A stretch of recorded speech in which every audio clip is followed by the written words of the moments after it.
പ്രിയദർശിനി സൗജന്യ യാത്രാ പദ്ധതിയിലെ വൻ തട്ടിപ്പുകൾക്ക് തടയിടാൻ പുതിയ നീക്കവുമായി ഗതാഗത വകുപ്പ്. ടിക്കറ്റ് ക്രമക്കേടുകളും അനാവശ്യ യാത്രകളും ഒഴിവാക്കുന്നതിനായി നിലവിലെ യാത്രാ പദ്ധതി ഉടൻ പരിഷ്കരിച്ചേക്കുമെന്നാണ് നമുക്കറിയാൻ കഴിഞ്ഞത്. ഇതിന്റെ ഭാഗമായി സ്ത്രീകൾക്കായി ചലോ കാർഡ് മാതൃകയിൽ പുതിയ സ്മാർട്ട് കാർഡുകൾ അവതരിപ്പിക്കാനാണ് ആലോചന. ആധാർ വിവരങ്ങൾ കർശനമായി പരിശോധിച്ച് ഡിപ്പോകൾ വഴിയാകും ഈ പ്രിയദർശിനി കാർഡുകൾ വിതരണം ചെയ്യുക. കാർഡിൽ ഒരു നിശ്ചിത തുക സൗജന്യമായി റീചാർജ് ചെയ്ത് നൽകുന്നതോടെ യാത്ര ചെയ്യാത്തവരുടെ പേരിൽ ജീവനക്കാർ നടത്തുന്ന ടിക്കറ്റ് വെട്ടിപ്പ് പൂർണ്ണമായും തടയാനാകും. അഷിൻ ഡിയാഗോ വിവരങ്ങൾ നൽകും. അഷിൻ, എന്താണ് ഈ കാർഡ് കൊണ്ട് ഉദ്ദേശിക്കുന്നത്? ഗതാഗത വകുപ്പിന്റെ നീക്കം എന്താണ്?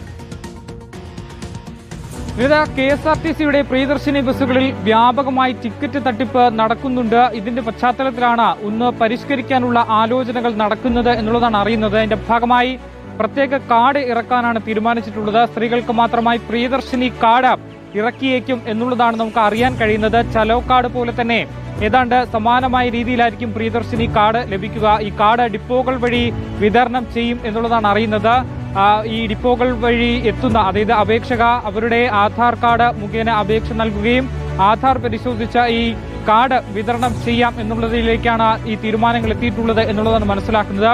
ഒരു വർഷത്തേക്ക് ഇത് റീചാർജ് ചെയ്യാൻ കഴിയും, സൗജന്യമായി തന്നെ റീചാർജ് ചെയ്യാൻ കഴിയും.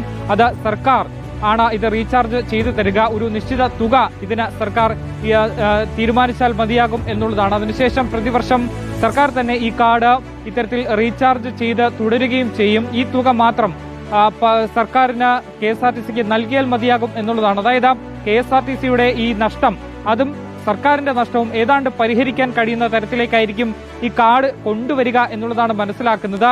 ഒരു മാസത്തേക്ക് 1500 രൂപയായിരിക്കാം ഒരു പക്ഷേ ഈ കാർഡിന്റെ ചാർജായി ഈടാക്കുക എന്നുള്ളതാണ്. അത് സർക്കാർ തന്നെ നൽകുകയും ചെയ്യും. മറ്റൊരു പ്രധാനപ്പെട്ട കാര്യം, ഇത് സ്വകാര്യ മേഖലയിലേക്ക് കൂടി, അതായത് സ്വകാര്യ ബസ് മേഖലയിലേക്ക് കൂടി നടപ്പിലാക്കാൻ സാധ്യതയുണ്ട് എന്നുള്ളതാണ്. കാരണം സ്വകാര്യ മേഖലയും സർക്കാരും തമ്മിലുള്ള ഈ ഒരു പ്രശ്നം, ഈ പ്രിയദർശിനെ തുടർന്നുണ്ടാകുന്ന തർക്കം, അതിൽ ഒരു പരിഹാരമാകും എന്നുള്ളതാണ് ഇപ്പോൾ മനസ്സിലാക്കുന്നത്. അതിന്റെ ഭാഗമായി തന്നെയാണ് തിരക്കിട്ട ഈ ഒരു ചർച്ചകൾ നടക്കുകയും ചെയ്യുന്നത്. എന്തായാലും KSRTC പ്രിയദർശിനി ബസ്സുകളിലെ തട്ടിപ്പും അതുപോലെ തന്നെ അമിത യാത്രയും ഒഴിവാക്കുന്നതിന് വേണ്ടിയിട്ടുള്ള നടപടികളിലേക്ക് ഗതാഗത വകുപ്പ് കടക്കുന്നു എന്നുള്ളതാണ്. അതിന്റെ ഭാഗമായി KSRTCയിൽ ഒരു കാർഡ് വരുന്നു, പ്രിയദർശിനി കാർഡ് വരുന്നു എന്നുള്ളതാണ് അറിയുന്നത്. വിനീത.